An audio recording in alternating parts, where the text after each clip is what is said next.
एक दिन देवर ने मेरे साथ कुछ ऐसा किया जो मैंने कभी सपने में भी नहीं सोच सकती थी। मुझे दर्द देने में पीछे नहीं हटे।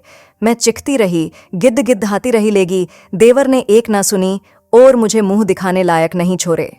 नमस्कार दोस्तों, आज की इस रोमांचक कहानी में आप सबका स्वागत है। कहानी पूरी जरूर देखें, तभी आपको आनंद का अनुभव होगा। गर्मी की छुट्टियों का मौसम था। गांव की हवाएं भी अब ठंडी होने लगी थीं। बड़े बड़े आम के पेड़ पर लटकते पके आम और खेतों में लहराती फसलें जैसे हर किसी को अपनी ओर बुला रही थीं। ऐसे ही माहौल में मैं अपने ससुराल आई। मेरी की शादी को बस 2 साल हुए थे। मेरी उम्र 27 साल है और मेरी जवानी चरम सीमा पर है। लेकिन अपने देवर रोहित से मेरी बहुत अच्छी दोस्ती थी। रोहित गांव में ही रहता था और खेतीबाड़ी में अपने पिताजी का हाथ बंटाता था। मेरी सादगी और मेरा हंसता मुस्कुराता चेहरा पूरे घर में रौनक भर देता था। रोहित भी मेरे साथ मजाक करने और गप्पे मारने का कोई मौका नहीं छोड़ता था। दोनों का रिश्ता भाई बहन की तरह पवित्र था, लेकिन उसमें एक ऐसी मिठास भी थी जो अक्सर रिश्तों को एक अलग आयाम देती है। शादी के तुरंत बाद जब मैं पहली बार ससुराल आई थी तो रोहित ने मेरा जोरदार स्वागत किया था।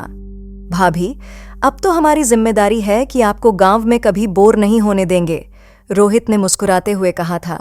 मैं भी हंसती थी। उस वक्त मैंने सोचा भी नहीं था कि रोहित के साथ उसका रिश्ता इतना गहरा हो जाएगा।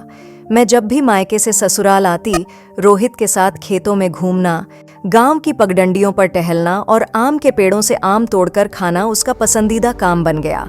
मुझे ये सब नया और बेहद प्यारा लगता था। एक दिन की बात है, मैं और रोहित खेतों में काम करने गए थे। बारिश का मौसम अचानक से आ गया। हम दोनों पेड़ के नीचे खड़े हो गए। हल्की हल्की फुहारें दोनों पर पड़ रही थीं।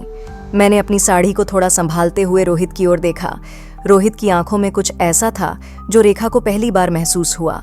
यह सिर्फ एक देखभाल करने वाला देवर नहीं था, बल्कि एक ऐसा इंसान था जिसने शायद मेरे दिल के करीब एक खास जगह बना ली थी। रोहित ने भी उस दिन मुझे अलग नजरों से देखा। भाभी की मासूमियत और खूबसूरती ने उसके दिल में हलचल मचा दी। वह समझ नहीं पा रहा था कि यह एहसास क्या था, लेकिन वह उसे अनदेखा नहीं कर सकता था। दिन बीतते गए। मेरे और रोहित के बीच की बातचीत पहले से और गहरी हो गई। मुझे भी एहसास हो रहा था कि मेरे दिल में कुछ बदल रहा है। मैं अपने पति से प्यार करती थी, लेकिन रोहित के साथ बिताए पलों की बात अलग थी। एक दिन हम दोनों गांव के पास बहती नदी के किनारे बैठे थे। तभी अचानक मैं नदी के पास रखे पत्थर से टकरा गई और मेरी पीठ में चोट लग गया और मेरे से उठा भी नहीं जा रहा था। तभी रोहित जबरदस्ती उठाने लगे और मुझे बहुत दर्द होने लगा। मैंने कहा, रोचित, बहुत दर्द हो रहा है, छोड़ दो। लेकिन रोहित माना नहीं, मुझे गोद में उठा लिए। मैं गिरगिरती रहा, कोई देख लेगा तो गलत समझेगा। लेकिन रोहित मेरी एक ना सुना और पास ही एक रखी पेड़ की टहनी पर बैठा दिया।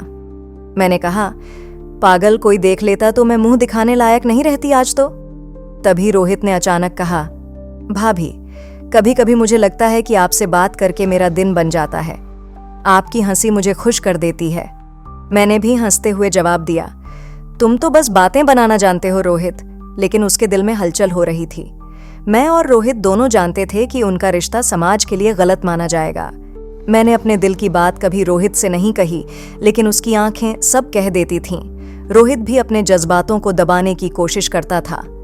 एक दिन मैंने रोहित से कहा, रोहित, तुम हमेशा मेरे प्यारे देवर रहोगे, लेकिन हमें अपने रिश्ते की मर्यादा कभी नहीं तोड़नी चाहिए। रोहित ने सिर हिलाया और कहा, भाभी, मैं कभी ऐसा कुछ नहीं करूंगा जिससे आपका सम्मान कम हो। मैंने अपने दिल को समझा लिया। मैं रोहित से दूर रहने लगी ताकि उसके दिल में उठ रहे जज्बातों पर काबू पा सके।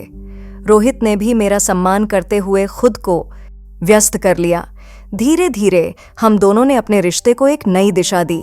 अब हमारा रिश्ता पहले से भी ज्यादा मजबूत हो गया था, लेकिन उसमें सिर्फ अपनापन और पवित्रता थी। मेरी और रोहित की कहानी यह सिखाती है कि रिश्ते में अगर प्यार हो तो उसे सही दिशा में मोड़ना बहुत जरूरी है। हर भावनाओं को शब्द देना जरूरी नहीं, लेकिन उनका सम्मान करना जरूरी है। मैं और रोहित ने अपने रिश्ते को समाज की मर्यादा के अनुसार संभाला और एक मिसाल पेश की। ये कहानी भले ही रोमांटिक हो, लेकिन इसकी असली खूबसूरती इस बात में है कि प्यार को सही तरीके से समझा जाए और रिश्तों की मर्यादा को बनाए रखा जाए। अगर कहानी पसंद आया हो तो लाइक तथा मीनू मॉरल स्टोरी चैनल को सब्सक्राइब करना ना भूले। धन्यवाद।